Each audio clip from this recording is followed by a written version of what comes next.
lost Catherine.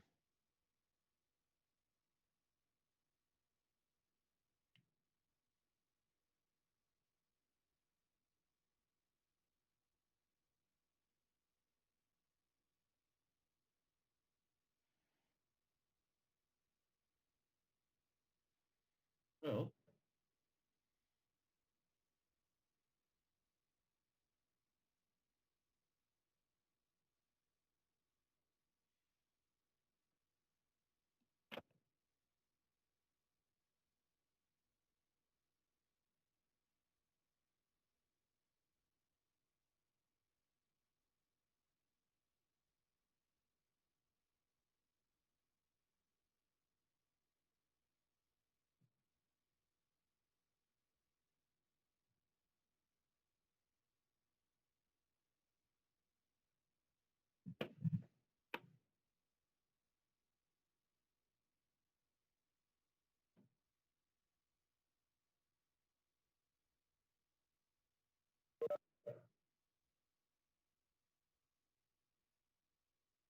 hello, Catherine.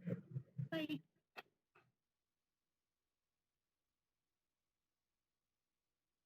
We're waiting on a couple other members to get a quorum. Okay, sounds good. Thank you. Actually, we have a quorum now, Steve. Randy, Steve, Dan, and Karen, or Catherine.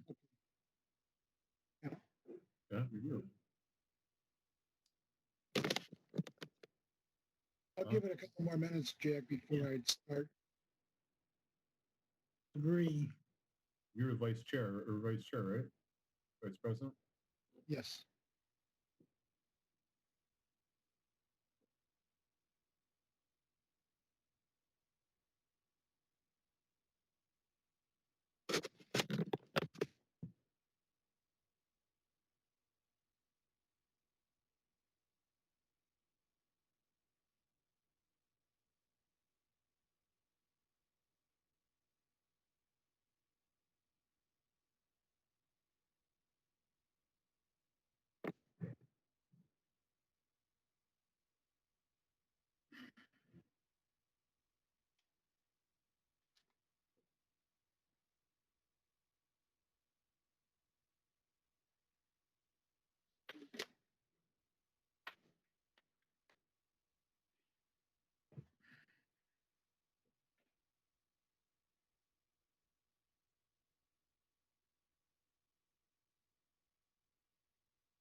I think, Dan.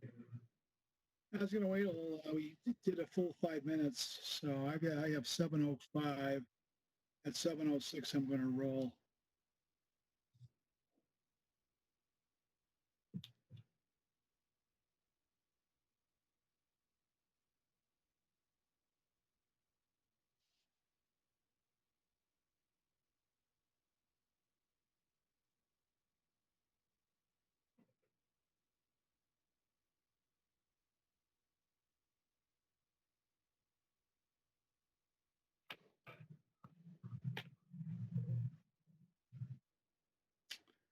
All right, I'd like to call the July 20th, 7:05 meeting to order for the Economic Development Authority.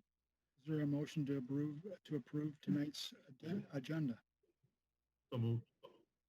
Steve, thanks for the motion. Is there a second? Motion second. Catherine, thank you for the second. All in favor to adopt the agenda, signify by saying aye. Aye. Aye. Aye. Opposed? Steve's opposed? No. Is that correct? Oh, everybody was an aye, is that correct? Yes. Yes. Okay. All right. Item 3, approve the May 18th, 2020 minutes. Is there a motion to approve the May 18th, 2020 minutes? I'll move the table of minutes to the next EDA meeting. There's a motion to table there was a motion to table the minutes for the May 18th, 2020 minutes until the next EDA meeting. I'll second that motion. Any discussion? All in favor? Aye. Aye. Do we need to actually have a vote on it? Okay, everybody's aye. Item 4, TIF 1-2 East Bethel Village Apartments Phase 2. So at the, a little bit of a background on this for the EDA. At the July 13th, 2020 regular city council meeting, the council tabled the request for the approval of the TIF agreement, the TIF development agreement, to allow staff time to address some issues relating to the terms of the request. And even before that, on June 29th, council held a special meeting in which council discussed the TIF analysis for Phase 2 East Bethel Village Apartments. So Phase 2 is going to consist of 70 apartments, in which 20 units are 1 bedroom and 50 of them are 2 bedrooms. 20% of the units, 14, will be affordable to persons at or below 50% of the area medium income. Also at that same meeting, the developer and the council discussed the architectural design for the East Bethel Village Apartments Phase 1 and Phase 2. As an upgrade to Phase 1, the developer will be adding vertical stone columns to the easterly side of the building, so the side of the building facing Highway 65. And they will also add the stone to the front of the garage. Also, parking islands and lights will be added to the parking lot. So the Phase 2 building will include the vertical stone columns on all sides of the building, and the 3rd story of the building will have a different siding color. The TIF analysis and development agreement from Ellers is attached for review. City Council did discuss these items tonight before the EDA meeting. They had a special meeting at 6 p.m. this evening, and they did approve the TIF development agreement for Phase 2. This is just a little bit more for your information. Again, you guys have in your packet, you have the terms of the TIF agreement and the TIF analysis, which these are both from Ellers, the TIF development agreement, and then the architecture elevations for the phases of the apartment building.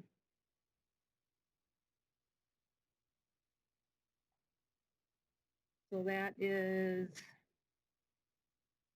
let's see here. So that's Phase 2. We're showing the vertical columns on each of the sides. And then what will happen is the 3rd story of the building is going to have a different color of siding from the rest of the building. Break up the color of the building a little bit.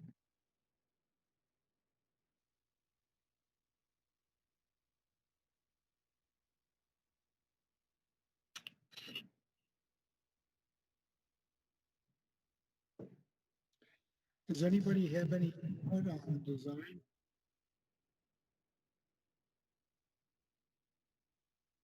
Jack, I know in council, we had discussed getting some kind of color sample for when this was going to come before us for final development approval. Is that when we expect to see those samples, or are we going to see something before then? Or maybe Stephanie, you know the answer to that question. Thanks. Yeah, you won't see it before then. I'm hoping to have the developer's agreement in front of you. Well, within the next 2 council meetings, you'll have the developers agreement in front of you. And I'm hoping at that time that they'll give us color samples to show to council as well. I don't have anything right now, though. Yes, thank you. I was just curious as to when we may kind of see those come through. Thanks. I had a couple items. Is the stone on the outside, is that the fake stone or is that an actual stone? That's my first question. And then the second question was, I know that, and I was hoping Julie would be on the meeting because she raised the issue of the individual air conditioning units on each one of the existing units for the phase 1. And I was wondering why we have, or whether that was even discussed with the developer about individual air conditioning units versus central type units. Yeah, and Jack may be able to answer that, but I am under the impression that it was not discussed with the developer at the time these were approved. Dan, to answer your first question, the stone is not the veneer stone. It is actual real stone. The second question about the AC units was not discussed at phase 1, and it hasn't been brought up at phase 2 yet. That's something we can discuss during the site review plan. That's not completely out of the scope of negotiations at this time. I know that Julie brought it up. I remember it distinctly when the phase 1 went up and she was taken back a little bit by the individual units. Since she's not here, I thought I would bring it up on her behalf, but I'm not obviously in the same type of a work environment and have the type of exposure she has to developers and that type of thing. So I really have no objection one way or the other. I just was wondering. Anybody have anything else for item 4? One thing I would like to mention is that the TIF for this project was originally proposed for 15 years at $834,000 note. And with the final analysis, the term was reduced to 12 years with a $731,000. So that's good for the city. Right. Catherine, you have any questions on the TIF issue? Not the TIF, but just wondering, as since it didn't look as expected, would there be kind of inspections as they do some of this work that we're still expecting them to complete? Yes, we will be doing the inspections, the site inspections on it, to ensure that the architectural standards are met and the site plan is met. Okay, and so that site plan would include too how it's supposed to look, surrounding the apartments too? Correct, yes. Okay. That's a big piece of it is I think it looks so unfinished. It doesn't look landscaped in at all. Right. But obviously there's the architectural issues too.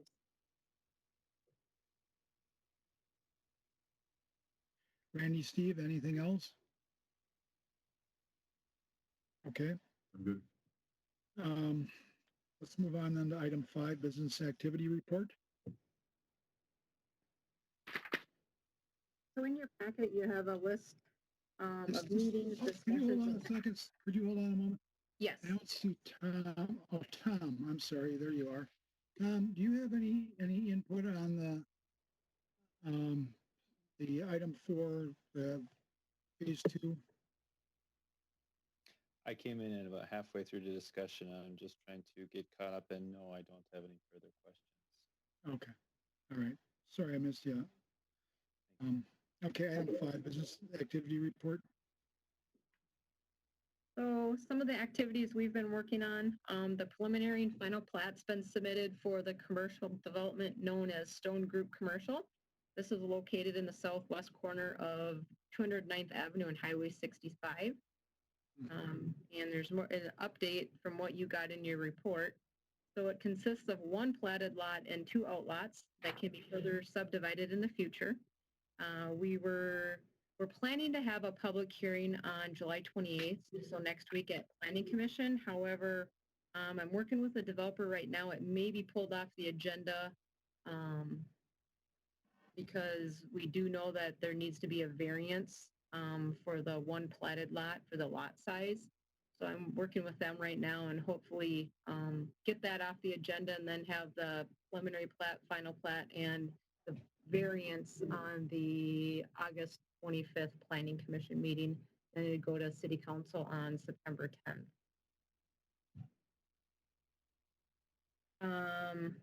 Or September 14th, sorry.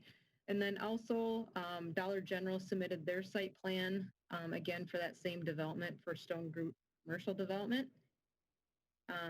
That site plan is going to be reviewed at the August 25th Planning Commission meeting and then the September 14th City Council meeting.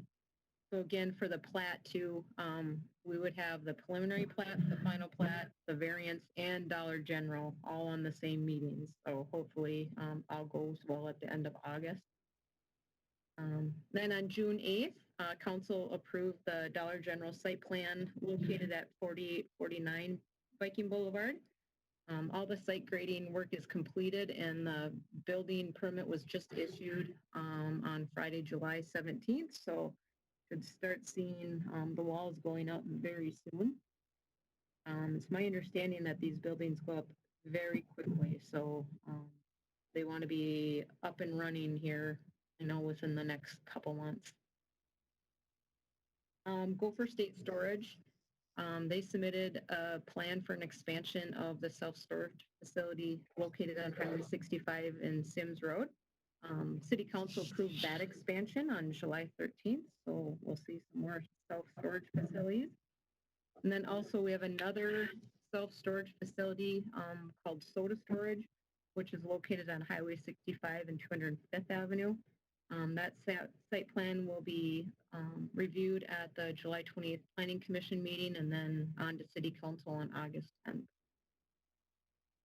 U-Pole Auto Parts, they're expanding their building as well. They're currently working with MnDOT to create a right turn lane.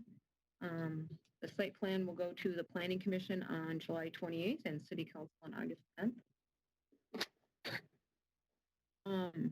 I've been still working with ACRID and discussing the MINCar Expo in October. At this time, we're still moving forward as if the expo will continue since we haven't heard anything differently. Something different this year is that the city of Blaine would also like to participate in it. So it would be Blaine, East Bethel, St. Francis, Coon Rapids, Ramsey, and then Anoka County. We would do the same as we did in the other years. We share the booths. As for right now, if it does move forward, East Bethel, I still have a box of the golf balls left over from last year's expo, so I would just be using those as a promotional gift. I do know they want us to keep our promotional gifts pretty small. They don't want the whole space cluttered up and such. And then we'll also be running our drone videos again. And then today we received information from ACRID that Anoka County is offering a business relief grant program to support local businesses impacted by COVID. So the grants will be awarded in an amount of not to exceed $10,000 to cover eligible expenses incurred as a result of COVID pandemic after March 1st of 2020.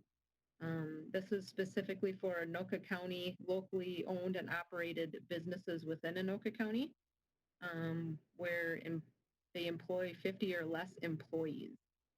So just some of the examples of eligible usages of the grant funds would be to assist with commercial lease or mortgage payments, account payables if the account payable is a COVID-19 related expense, payroll unless the business received Paycheck Protection Program funds, or pandemic unemployment insurance, reopening costs or safety improvement costs, operating facilities or fees for those facilities interrupted or forced to shut down, and then payment of taxes or government utilities.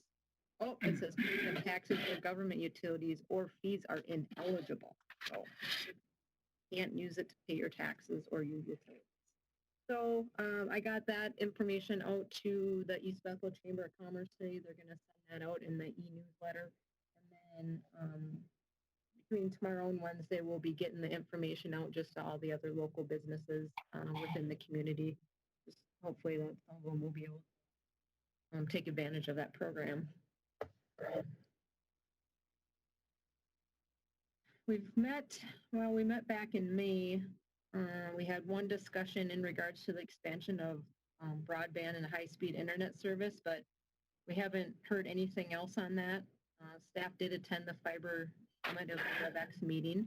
I know last week, Jaquel needed us to get her a map showing locations along 65 that we think are priority for fiber. So we did get that to her last week. I think she's in the process of setting up another meeting on that. Then Cama Hills, they're substantially complete. Certificate of occupancy for facility will be issued through the State Department of Labor. So we've been working with the Department of Labor quite a bit within the last week, just to making sure that we have everything that we need prior to them submitting the permanent certificate of occupancy. I know we're waiting on like park dedication fees and then sewer and utility as-built. Otherwise, once we get that, they will get their certificate. Cedar Creek Senior Living Project is also pretty much complete. There's some minor punch list items, but nothing too big. But due to COVID, they are waiting to, I haven't heard actually, I know they were going to wait until after June of 2020, and maybe Jack has an update on that, but I haven't heard if they're allowing people to or if they're still pushing that out.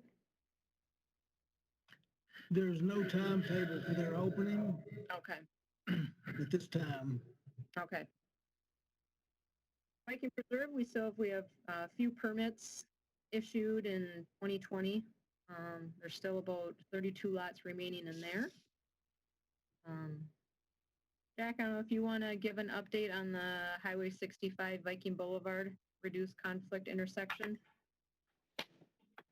I'll be glad to. and Elevage. We've finally been assigned a state agreement number and a state project number for funding for this project. We will be submitting our project plans to MnDOT by the end of the month, first week in August, to begin that approval. Once that approval is done, then we'll be eligible to submit for cost and we'll put the project out to bid. We hope to have this project out to bid in early to mid-September with an award date sometime prior to the 1st of November. A couple of other things in relation to what Stephanie said. Everybody wonders, well, how has COVID-19 affected business in East Bethel? If you just use some metrics that we have here on hand with the city, our issuance of single-family home permits is up by 4 over the same period for last year, from March 1st through June 30th. Our building permit revenues are up 4.5%, and our permits issued are the same as they were for 2019, 2020. So we're actually doing better than we were for the same period last year.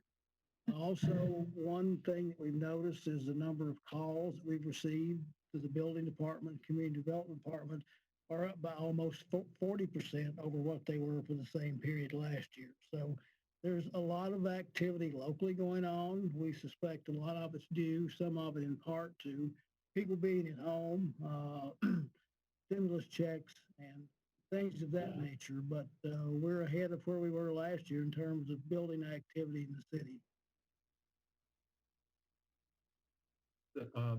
Here, Jack, we've had discussions in the past regarding Elevage and the potential alternate designs that were put together by was it Rick Harrison? When Elvidge comes in with their plat, are we expecting to see some of those changes in what they're proposing? I would hope that they will incorporate some of those recommendations. Essentially, the road layout is basically the same. There may be some elimination of streets in there. Some changes maybe on the way some cul-de-sacs are designed, but I'm hopeful that Corey will implement some of those changes. A couple of them will result in significant cost savings to him if he chooses to do so. Are we going to have a conversation with them before they actually submit their official plans? We will do that.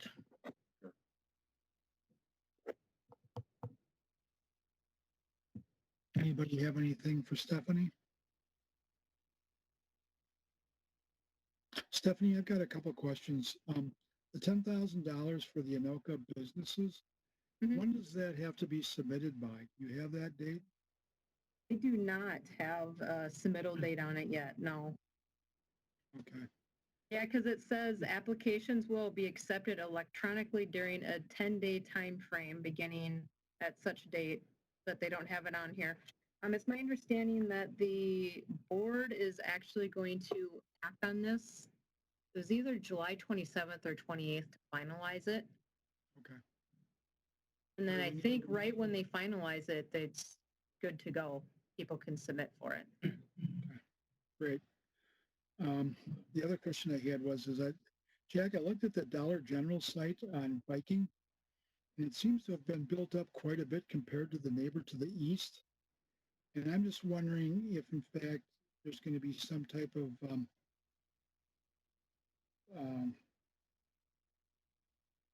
landscaping that's going to take care of any water issues that might affect that property. I go by there quite a bit because I'm just an hour and a half from there. So I look at that and I saw them bringing loads and loads, and now that they've got it graded for the building permit, I thought, well, wondering what they're doing for water on the east side. So I don't know if that's been addressed with the developer yet or not, but it looked a little bit, if you went back to that slide and looked at it, I bet you that grading site is probably 3 to 4 feet higher than the property to the east. Jack, So, and I can answer that too. Okay. So our city engineer takes a look and he actually approves all the grading and drainage plans and all the soils that are brought onto the site. So it's approved, and the numbers that were submitted, everything's approved and okay. So it's not going to be going on to neighboring properties. It may look like it is, but it won't be once everything's final graded. And so what will happen as well is once they're completely done with the site, they have to go in and give us an as-built survey. So they have to go in and shoot all the new elevations to just show us and make sure that they're at the approved elevations, and water's going to stay on their site. So yeah, our engineer will be out there quite a bit doing inspections on the grading portion of it. Okay, thank you. Anything else on 5.0? All right, let's move on to 6.0 business assistance update. Jack, did you want to do that one or? Okay, I'll take that one. Okay. A couple of months ago, we were asked a question: what can the city do to assist businesses in terms of the COVID-19 pandemic period? This was done after Anoka County announced that they were extending their tax payment deadline for the first half of 2020 from May the 15th to July 15th, 2020. As you all know that the city doesn't do anything with the tax collection portion of it, nor can they extend any deadlines, nor change anything within the tax structure once we submit our preliminary levy to the county in December of each year. There are a number of things that the city can do and has looked into during this period, and those include adjustments of fee schedules, variance waiver or suspension of certain ordinance requirements, prorating terms for licenses, credits or reimbursement of annual fees or portions thereof paid for licenses due to mandated closure of businesses. This is one thing that we approved at the last council meeting for the liquor stores in East Bethel that had on sale license that were mandated to close and couldn't offer this. They paid for their license. They were shut down for 6 months, and the city is reimbursing them for the amount of time they were closed based on what that license cost was.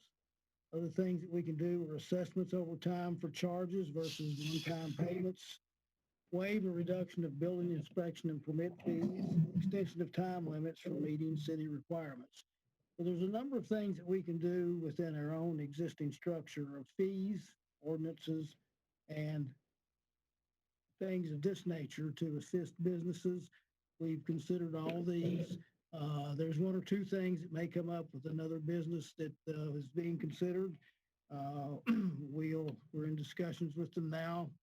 Depending on how that comes out, we can talk about that later. But these are some of the things that we've looked at and trying to assist our local businesses during this time or for other reasons. So I just thought we'd go over those real quickly and let you know what we've been attempting to do to make sure that our local businesses that we're taking the best we can do to get them through this, and also to do some things maybe to incentivize certain actions in the future. Thank you. Anybody have any input on that?